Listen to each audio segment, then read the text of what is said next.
Hi friends, ఎండు రొయ్యలు, చింత చిగురు, ఇగురు కూర. కావలసిన పదార్థాలు: ఎండు రొయ్యలు, చింత చిగురు, ఆనియన్, వెల్లుల్లి, ఉప్పు, కారం, పసుపు. ముందుగా ఆనియన్స్ని కట్ చేసుకుందాం ముక్కలుగా. ఫ్రెండ్స్, స్టవ్ అంటించుకొని బాండీ వేడి చేసుకొని ఇప్పుడు ఈ రొయ్యలన్నీ ఇందులో వేసి వేయించుకోవాలి. రొయ్యలు వేగాయండి, మంచి కమ్మటి స్మెల్ వస్తుంది. ఇప్పుడు స్టవ్ కట్టేసుకొని ఈ రొయ్యలన్నిటినీ ఇలా పేర్చి పరుచుకొని స్టవ్ను కట్టేసుకోండి.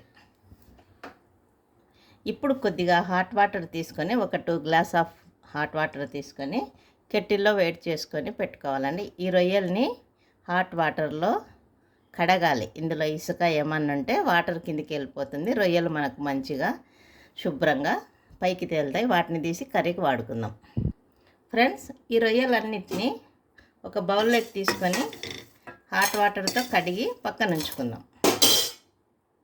రొయ్యలు వేయించిన బౌల్ను శుభ్రంగా కడిగి మళ్ళీ హీట్ చేసుకుందాం. బాండీ వేడైంది, ఆయిల్ వేసుకొని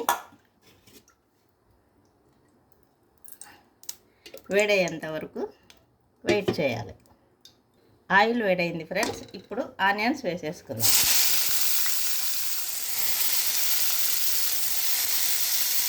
ఆనియన్స్ బ్రౌన్ కలర్ వచ్చే వరకు వేగనిద్దాం.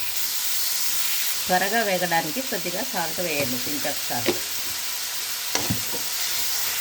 ఫ్రెండ్స్, ప్రాన్స్ కదా, ఆనియన్స్ నేను 200 గ్రామ్స్ ఆనియన్స్ తీసుకున్నానండి. ఆనియన్స్ ఎక్కువే వేసుకోవాలి.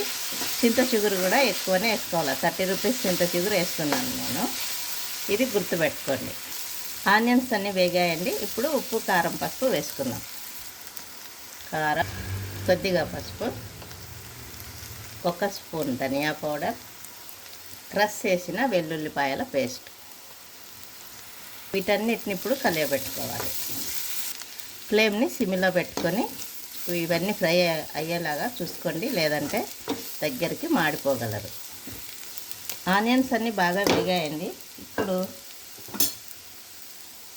ప్రాన్స్ వేద్దాం.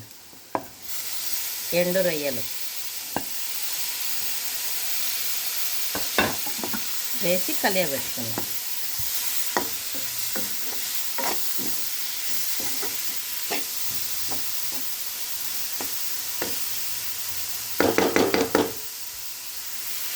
ఆనియన్స్, ఎండు రొయ్యలు బాగా వేగాయండి. ఇప్పుడు ఫైనల్గా చింత చిగురు పెట్టేసుకొని కలియబెట్టుకుందాం. మొత్తం చింత చిగురు, రొయ్యలు, ఆనియన్స్ కలిసేలాగా ఇలా బాగా కలియబెట్టుకొని ఫ్లేమ్ని కంప్లీట్గా సిమ్లో పెట్టి దగ్గరికి ఉడికేటట్టు ఒక 10 మినిట్స్ సిమ్లో ఉంచండి. 3 బాగా కలిసిపోయాయండి. ఇప్పుడు సరిపోయినంత సాల్ట్ వేద్దాం.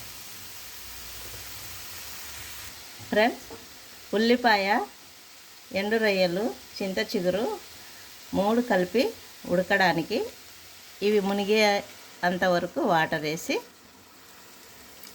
ఫ్లేమ్ని సిమ్లో పెట్టి వాటర్ అంతా ఓపరేట్ అయిపోయే వరకు ఉడికించుకోవాలి. ఉడికేటప్పుడు ఫ్లేమ్ సిమ్లోనే ఉండాలి. ఈ కూర తయారైంది అని తెలియడానికి కూర ఇలా సాఫ్ట్గా అయిపోతుంది చూడండి. చిగురు ఉడుకుతుంది, ఆనియన్ మెత్తబడుతుంది, ఈ ఎండు రొయ్యలు కూడా మెత్తగా ఉడికిపోయి ఇందులో కలిసిపోతాయి అన్నమాట. ఇప్పుడు ఈ కర్రీ తయారైపోయింది. ఫ్రెండ్స్, కంప్లీట్ అయిన ఎండు రొయ్యల, చింత చిగురు, ఇగురు. మరి మీ అందరికీ నేను చేసిన విధానము, పద్ధతి నచ్చితే లైక్ చేయండి, షేర్ చేయండి, సబ్స్క్రైబ్ చేయండి. అలాగే నా ఛానల్కి ఎవరైనా ఫస్ట్ టైం వస్తే సబ్స్క్రైబ్ చేసి సపోర్ట్ చేయండి friends. Thank you for watching.